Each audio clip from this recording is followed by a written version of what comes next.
عشاق الشط والمط، هاي الأكلة لإلكن. وهي فطيرة البطاطا. يا سلام يا سلام.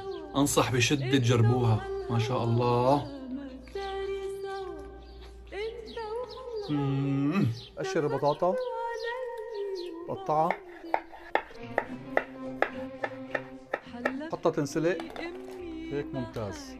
بهرس البطاطا، زبدة دايبة، فلفل أسود، ملح، طحين، بعجن كل المكونات. قطعة نايلون، بحط البطاطا بفتحها بهالشكل، جبنة موزاريلا بقلبها هيك من هالجنب من هالجنب، تطلع عندي بهالشكل على زيت حامي.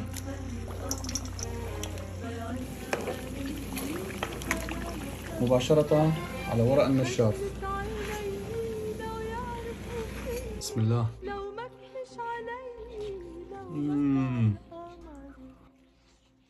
كثير طيبة، كثير